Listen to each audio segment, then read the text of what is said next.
Good morning everyone. आज हम class 3 के चैप्टर नंबर 3 को पढ़ेंगे, जिसका नाम है वैल्यूइंग फॉर्टिट्यूड, जिसका अर्थ होता है धैर्य का क्या वैल्यू होता है, क्या महत्व होता है, धैर्य रखने से क्या फ़ायदे हैं, इसके बारे में पढ़ेंगे। जिसमें सबसे पहले हम कुछ लर्निंग ऑब्जेक्टिव पढ़ेंगे, जिसमें मतलब क्या क्या पढ़ना है उसके बारे में पढ़ेंगे। तो सबसे पहले कह रहा है कि to value fortitude in our daily life. हम अपने प्रत्येक दिन के दिनचर्या में फॉर्टिट्यूड यानी कि अपने धैर्य की क्या महत्व है उसके बारे में पढ़ेंगे। धैर्य रखने से क्या फ़ायदे हैं, कहीं भी उत्तेजित नहीं होना चाहिए, इसके बारे में पढ़ेंगे। दूसरा ऑब्जेक्टिव है to understand the forbearance and fortitude and essential to lead happy life. करा है इसमें पढ़ेंगे कि धैर्य से हमारे जीवन में कैसा खुशहाल जीवन हो सकता है, उसके बारे में भी जानेंगे। तो चलिए समय नहीं गवाते हुए क्लास को आगे पढ़ते हैं। तो आगे देखेंगे, कह रहा है कि वंस अपॉन अ टाइम, बहुत समय पहले, there was a king in Orissa whose queen was a beautiful and lived for many years. कह रहे बहुत समय पहले there was a king, Osaka Osaka था। कह रहे वंस बहुत समय पहले there was a king in Osaka, एक किंग थे ओसाका के, whose queen was beautiful and live in many years. कह रहा है ओसाका के एक राजा थे जिसकी एक रानी थी जो बहुत ही सुंदर थी, and live for many years, बहुत सालों से रहती थी।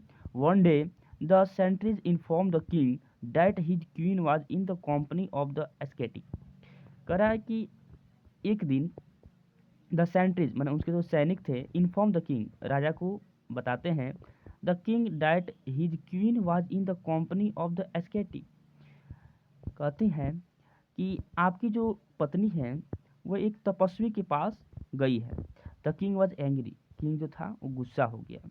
हेयरिंग दिस, यह सुन करके, he flew into a terrible rage and the immediately left him the queen. कह रहा है कि जब ये बात सुना राजा तो बहुत ही उस पर गुस्सा हुआ, आग बबूला हो गया।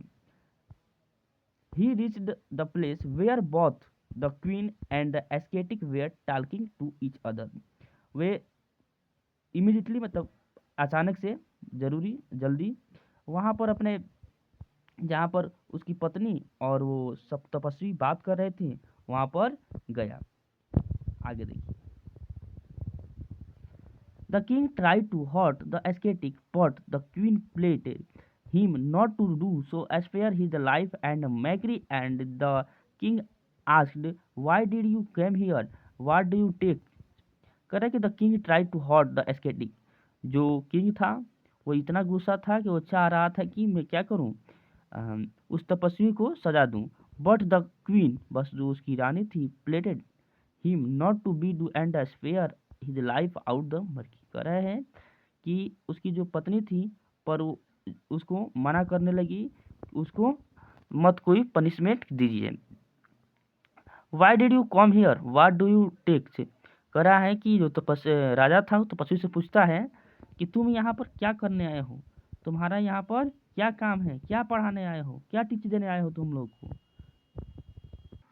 आगे कह रहा है द एस्केटिक रिप्लाई, जो तपस्वी था वो रिप्लाई किया, I speak about the value of the forbearance. मतलब कह रहा है कि मैं धैर्य के बारे में सबको बताता हूँ। My lord, I have learn from my master to never loss compose and even to rejection and abuse. कह रहा है कि मैंने अपने मास्टर से सीखा है, जो तपस्वी है वो कहता है राजा से कि मैंने अपने मास्टर से सीखा है, अपने गुरु से सीखा है कि कैसी भी विपरीत परिस्थिति हो या कोई तुम्हारा कितना भी बेइज्जती करता रहो, उसमें अपना धैर्य नहीं खोना है। The king was amazed to hear that and notice the ascetic calm response। कह रहा है कि जो राजा था इसकी बातों को सुनकर आश्चर्यचकित हो गया, मतलब सोच में पड़ गया कि कैसा ऐसा भी कोई आदमी हो सकता है। But escaped his view and the king decided to teach the ascetic and ordered the guards to the lash at him with a whip and thorns। कह रहा है कि पर राजा जो था उसको उसका टेस्ट लेने था, वो चाहता था कि मैं देखूं कि ऐसा भी कोई आदमी है व्यक्ति है जो किसी भी विपरीत परिस्थिति में अपना धैर्य को बनाए रख सकता है। इसलिए उसने अपने गार्ड को यानी सैनिकों को कहा कि इसको तुम क्या करो, ले जाओ और बांध करके lash at him and with the whip and thorn, जो कांटों से बना हुआ एक विप यानी होता है चाबुक, चाबुक से इसे पिटाई करो। The king said ascetic now show me your the forbearance and ascetic was the calm still calm. कह रहा है कि उसके बाद से राजा ने सोच कहा कि तब मैं देखता हूँ कि तुमको इतना जब कड़ा सजा देते हैं और हमारे जो सैनिक है तुमको चाबुक से पीटते हैं, तब तुम अपना धैर्य दिखला पाते हो या नहीं। The ascetic was still calm the it tried to the king and even more. कह रहा है the ascetic was still calm, जो एस्केटिक था एकदम शांत था। The it triggered the king even more, और जो it triggered the king even more, और जो राजा था इसको और सजा देने के बारे में सोच रहा था। अब आगे देखिए, he then decided to give him punishment to the ascetic. आगे वो राजा जो था अभी भी वो उसको विश्वास नहीं हुआ, तो उसने सोचा कि इसको और हम पनिशमेंट करेंगे। He ordered his guards to lock the ascetic in the dark room for 2 days। कह रहा है कि उसने अपने गार्ड को आदेश दिया कि इस तपस्वी को एक अंधेरे कमरे में ले जाकर के 2 दिन के लिए रख दो, and not give him food and lash at him. कह रहा ना ही इसको क्या करना है, खाना देना है, और 2 दिन तक लगातार इसको लैश यानी कि चाबुक से पीटना रहना है। आफ्टर द पनिशमेंट, पनिशमेंट समाप्त होने के बाद, the ascetic was taken to the king, उस तपस्वी को राजा के पास ले जाया गया। The king in the sarcastic tone, मतलब मजाकिया स्वर में, राजा जो था मजाकिया स्वर में उससे सैड मैंने कहता है, नाउ से व्हाट डू यू टीच, अब तुम क्या पढ़ाना चाहोगे।